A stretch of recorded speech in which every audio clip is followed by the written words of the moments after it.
Bismillahirrahmanirrahim. Assalamualaikum warahmatullahi wabarakatuh. Selamat malam kepada Bu Liris dan kawan-kawan sekalian. Di sini, kami dari kelompok 8 ingin mempresentasikan hasil kerja kelompok kami yang berjudul Bioanalisis dalam Spesimen Tisu atau yang disingkat dengan biopsis. Next.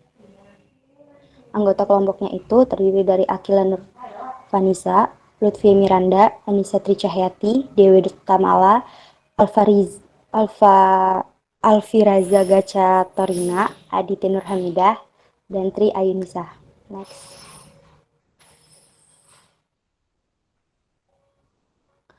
Yang pertama pendahuluan akan dilanjutkan oleh teman saya, Akila. Dipersilakan waktu dan tempatnya. Baiklah, pendahuluan yaitu tisu atau jaringan. Jaringan adalah sekelompok sel yang memiliki struktur yang sama dan berfungsi sebagai satu kesatuan. Terdapat 4 jenis dari jaringan utama dalam tubuh, yaitu epitel, jaringan ikat, jaringan otot, dan jaringan saraf. Masing-masing dari jaringan tersebut dirancang untuk melakukan suatu fungsi tertentu yang berbeda. Pada jaringan epitel itu memiliki sifat yaitu susunannya rapat satu sama lain.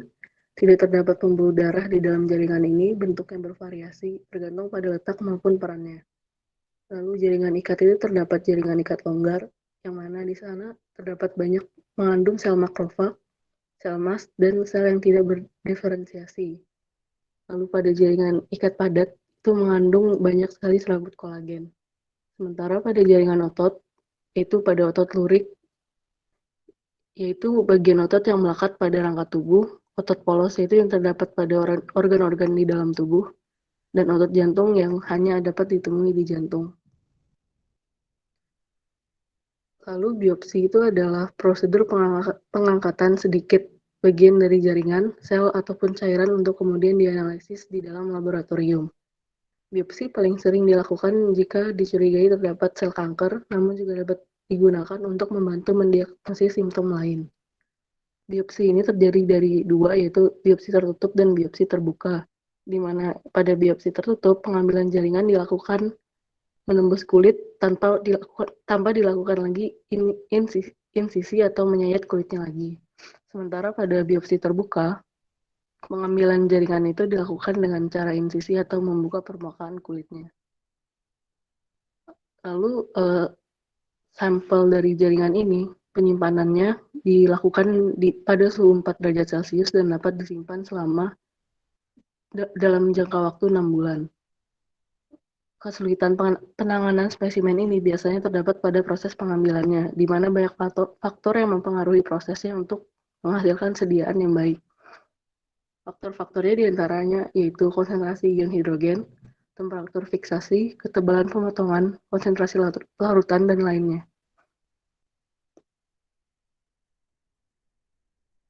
Selanjutnya akan dilanjutkan oleh rekan saya, Dewi Tamala. Dipersilakan waktu dan tempatnya.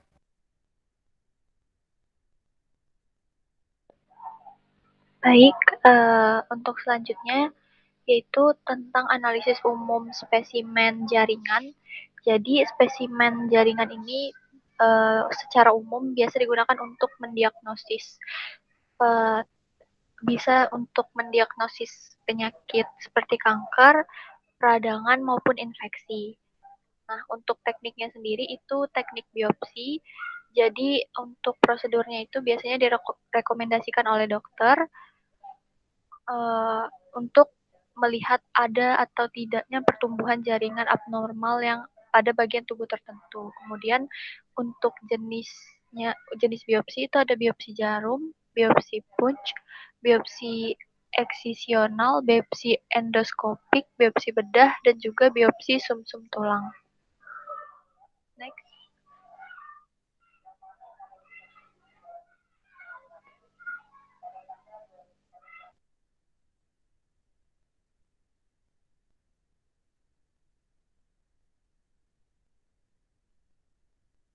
Baik, selanjutnya dilanjutkan oleh rekan saya. Waktu dan tempatnya dipersilakan.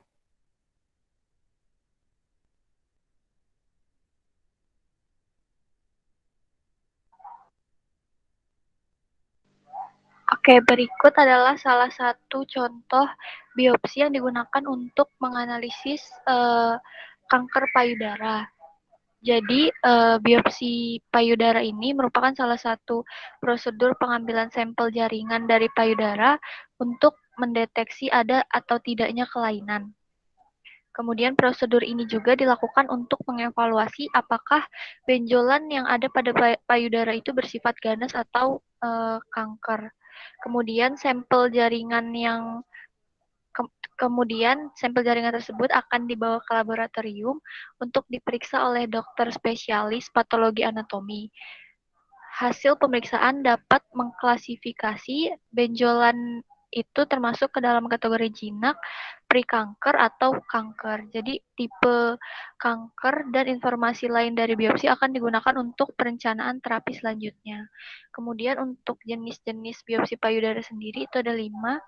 Ada FNA, CNB, ada stereotactic biopsi, ada surgical biopsi, ada lymph nodes biopsi.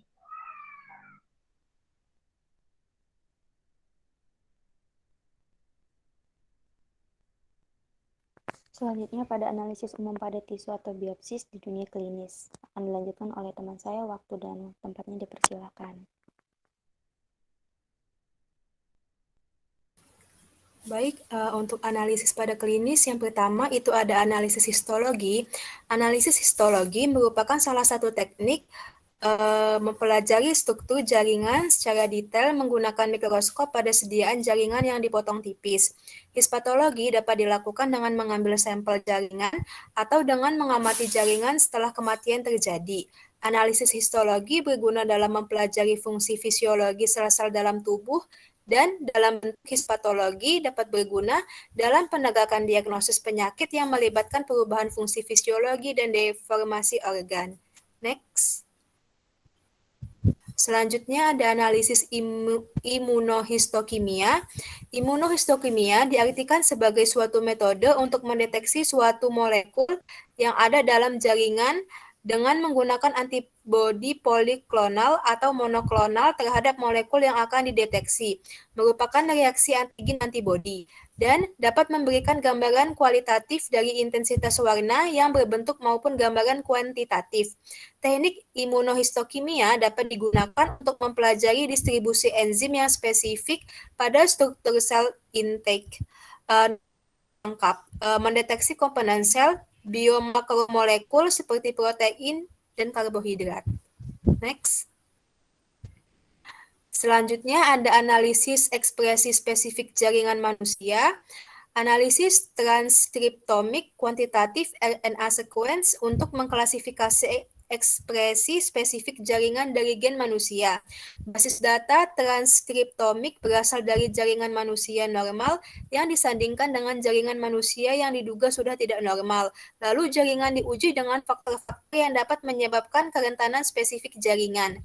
Adanya suatu kelainan pada jaringan yang ditimbulkan penyakit atau karena faktor hereditas ditandai dengan peningkatan jumlah PPI spesifik jaringan dalam jaringan. Next. Selanjutnya ada instrumen sampel tisus. Yang pertama itu bisa menggunakan instrumen sampel tisus LC-MS. LC digabungkan dengan MS merupakan alat yang ampuh untuk metabolomik serta merancang studi proteomik kuantitatif. Prinsip kerja LC-MS adalah pemisahan komponen sampel berdasarkan perbedaan kepolaran yang selanjutnya ion bermuatan akan dideteksi oleh detektor spektrofotometer massa. Kelebihan LC-MS yaitu memiliki struktur kemampuan identifikasi dan deteksi dengan MS lebih sensitif dan akurat. LC-MS telah digunakan untuk mengidentifikasi mekanisme molekuler atau diagnosis penyakit seperti kanker, infeksi HIV, dan penyakit lainnya serta dapat mengidentifikasi keberadaan suatu metabolit. Next. Selanjutnya untuk sampel ini kita bisa menggunakan instrumen sampel tisus GC-MS.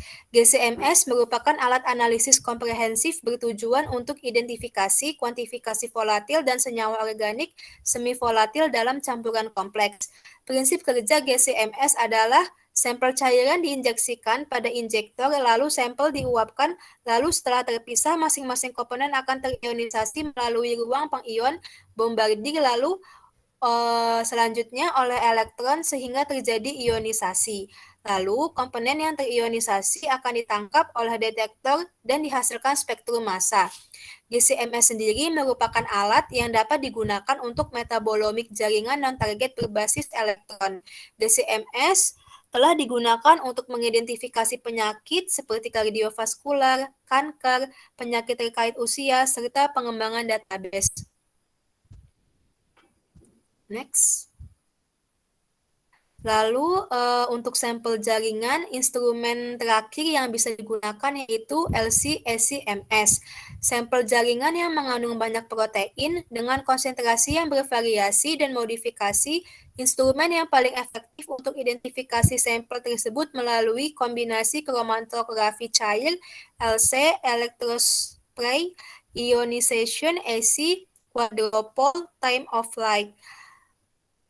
LC-SCMS dapat digunakan untuk analisis proteom kanker payudara pada jaringan manusia. Selain itu, LC-SCMS adalah teknik analisis sensitif yang telah banyak digunakan untuk profil glikoform pada tingkat glikopeptida.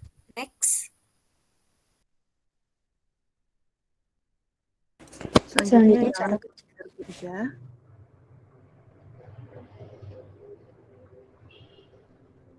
Bisa di next.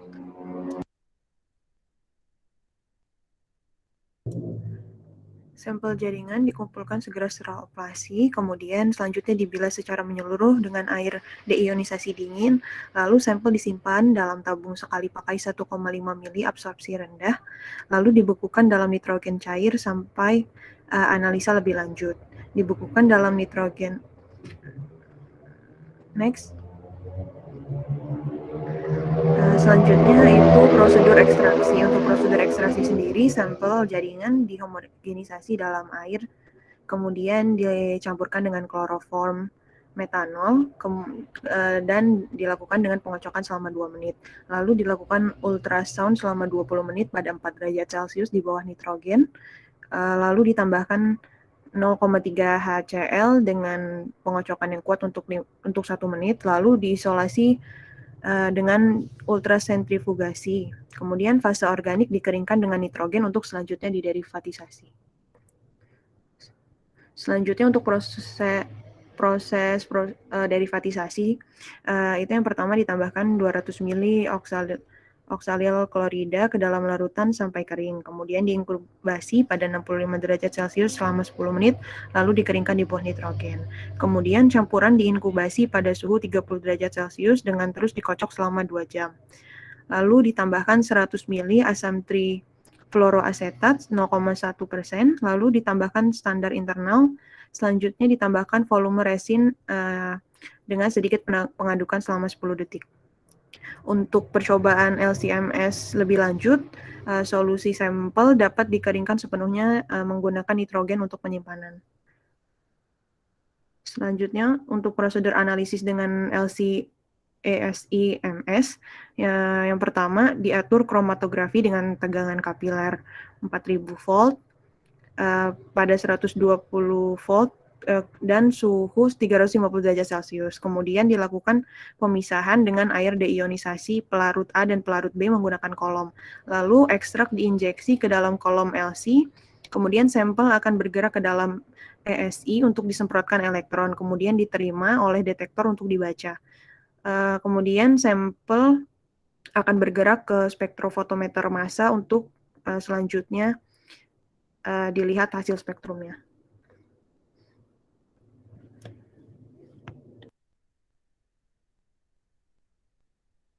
Selanjutnya pembahasan prosedur.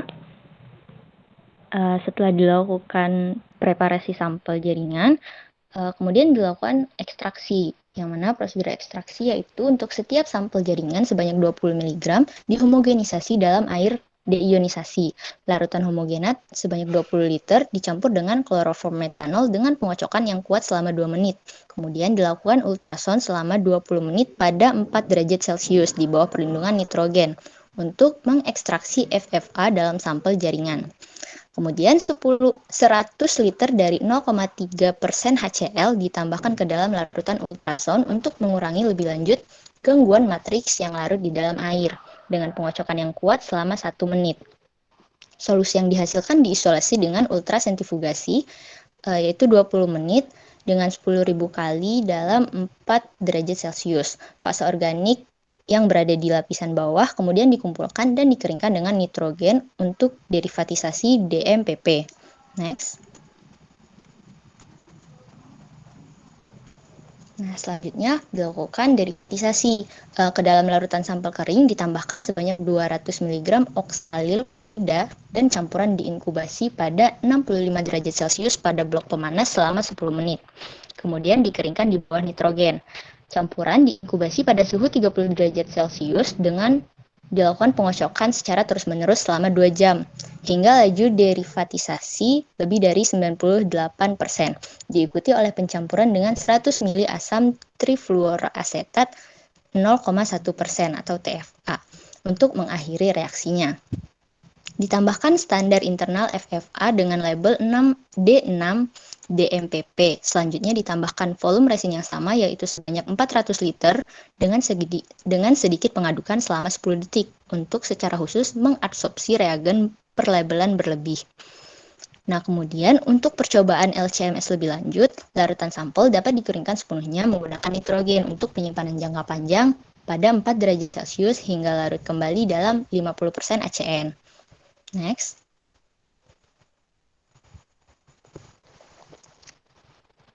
Kemudian dilakukan analisis dengan LC-ESI-MS atau MS. Analisis LC-ESI-MS ini dapat digunakan untuk sampel jaringan yang mengandung banyak protein dengan konsentrasi yang bervariasi dan modifikasi, yang mana dilakukan dengan pengaturan kromatogram LC-ESI-MS untuk tegangan kapiler diatur pada 4000 volt dan fragmentor pada 125 volt, sementara aliran gas pengering dipertahankan pada 8 liter per menit dan suhu gas pada 350 derajat Celcius. Selanjutnya, sebuah delta IMV ditetapkan pada 400. Ion prekursor mengalami disosiasi yang diinduksi tumbukan atau CID oleh nitrogen dengan tegangan tumbukan yang optimal. Volume injeksi adalah sebanyak 10 liter. Semua pemisahan dilakukan dengan air deionisasi, yaitu sebagai pelarut A dan ACN sebagai pelarut B, menggunakan kolom Zorbax SBC8 2,1 mm kali 100 mm, kemudian 1,8 m dengan 80 A dengan Agilent dari USA.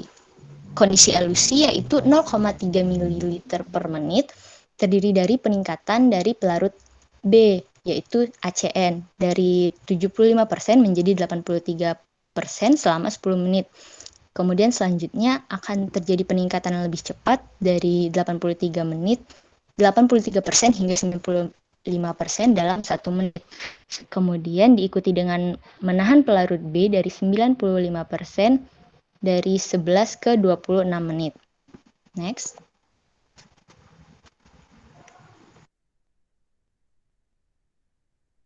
Selanjutnya mengenai interpretasi hasil. Next.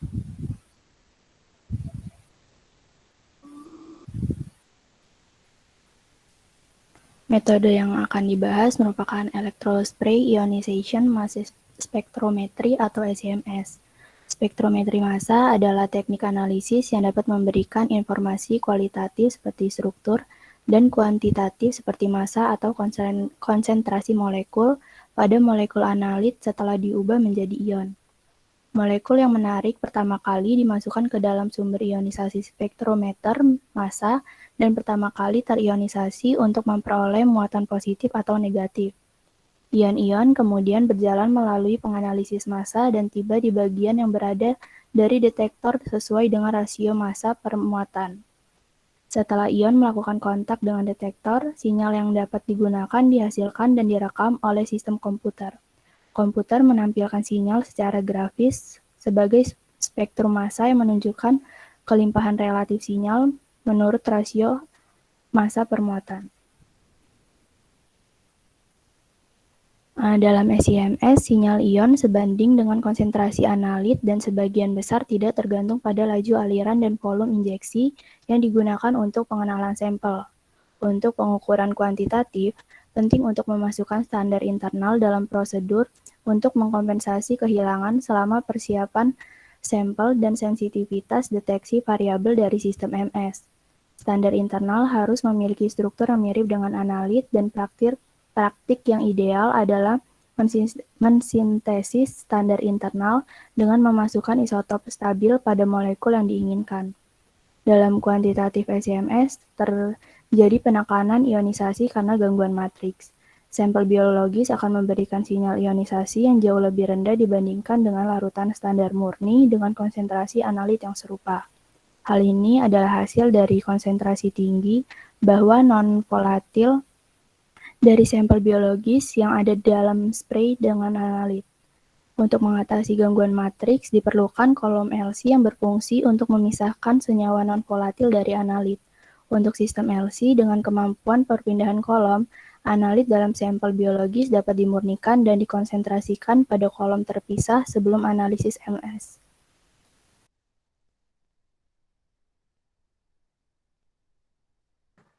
Baik, selanjutnya prinsip validasi data. Next.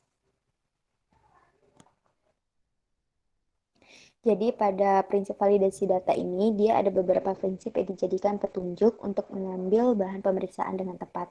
Jadi prinsip pemilihan lesi antara lain, kita tahu bahwa lesi itu adalah keadaan jaringan abnormal di dalam tubuh. Jadi ada 5. Yang pertama itu, hindari daerah trauma, jaringan parut, infeksi sekunder, dan daerah yang telah berubah akibat pengobatan. Kemudian yang kedua, lesi yang dipilih itu merupakan lesi yang telah berkembang sempurna. Kemudian yang ketiga, itu pengambilan beberapa bahan pemeriksaan dengan bermacam stadium perkembangan akan lebih membantu menafsirkan diagnosis. Kemudian yang keempat, itu pada jaringan patologis diambil bersama jaringan normal yang berbatasan. Kemudian yang terakhir, itu bila lesinya berupa vesikel atau bulat, maka lesi tersebut diangkat seluruhnya. Sedangkan secara umum bahwa validasi dari suatu data itu validasi atau kesahihan itu menunjukkan sejauh mana suatu alat ukur mampu mengukur apa yang ingin diukur. Sedangkan menurut Muhyiddin dan Abdurrahman 2017 itu mengemukakan itu suatu instrumen. Next.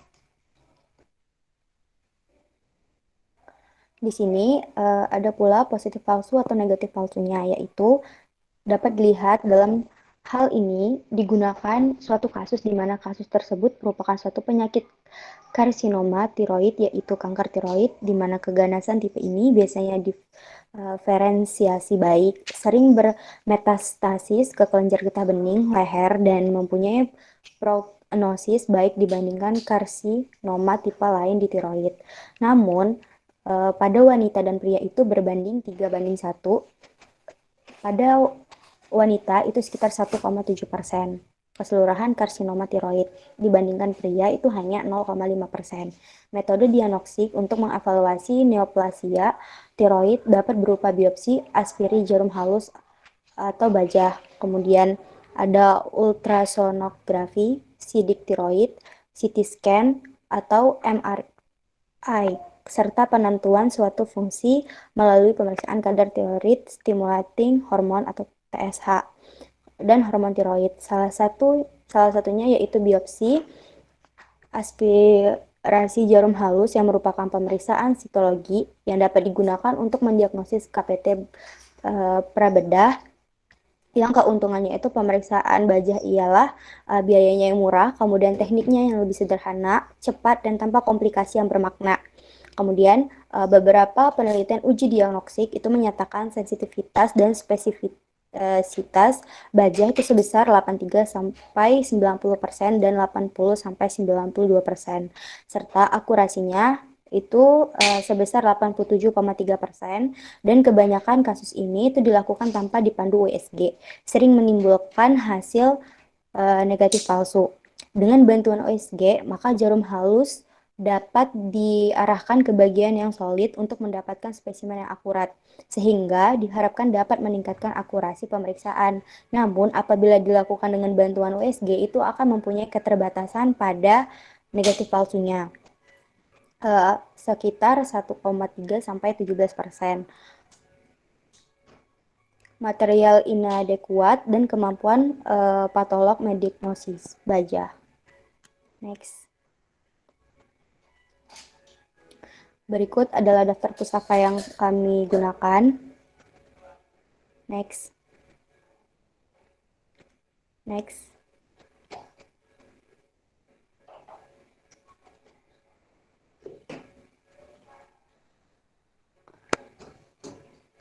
Sekian presentasi dari kami. Kami tutup. Selamat malam. Mohon maaf apabila ada salah kata. Kami akhiri. Wassalamualaikum warahmatullahi wabarakatuh.